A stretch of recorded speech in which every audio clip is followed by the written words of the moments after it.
I'm attempting to create a new world record. The longest time in which one has written a short story every day. Why am I doing this? Don't ask me. Anyway, hope you enjoyed today's instalment. 8. Fate. The noose hung before me, swinging idly. The distant moans and cries rang out from the crowd beyond it, hoarse. Each person, every man, woman, and even the little children with eyes wide, innocent and curious, were salivating at the idea of my death. They were here to witness my execution, of course, and were happy about it. Ironic, really.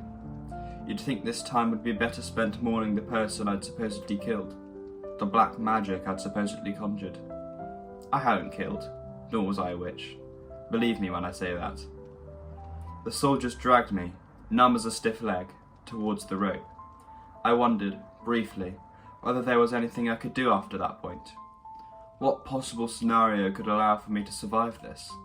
A pardon from the king would do it, I'm sure, but he's had enough of me. That wouldn't work. Was there something I, myself, could do to prevent this? What potential string of words would prevent my neck from snapping? I suppose trying to talk your way out of suffocation wouldn't do much, but that was the situation I was in. The cheers erupted anew when I was thrust onto the stool. I made no attempt to resist it, for what point was there? They had the swords, not me. One grabbed the noose and brought it down around my neck. It sat there, numbly, bristling up against the skin of my neck below my chin, closing in on my throat.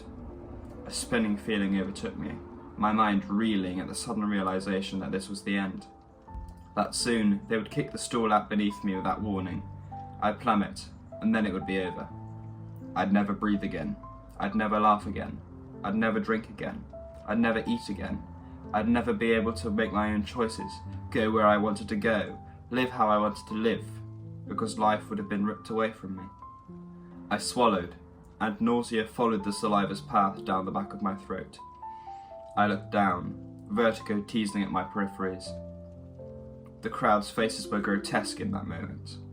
Well, perhaps not. Perhaps if it had been seen at a fencing match, it would have been appropriate. But here I was, sick as a dog, moments away from my neck snapping, and glee entered the watcher's eyes.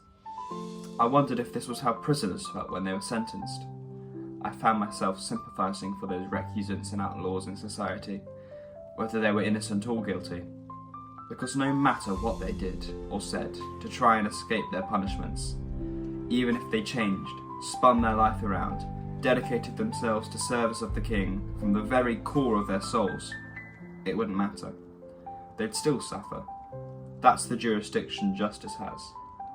But should guilt truly curse a convict if they are no longer the same person that committed the crime? In that moment, at least, before my death, I didn't think so.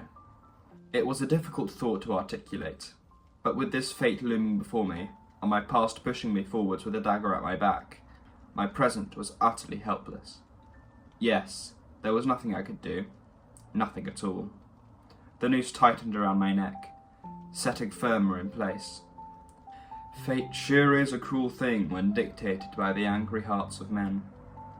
The tips of my toes lost their footing, vertigo enveloping them, and the noose sharply tugged on my jaw, pain erupting harshly.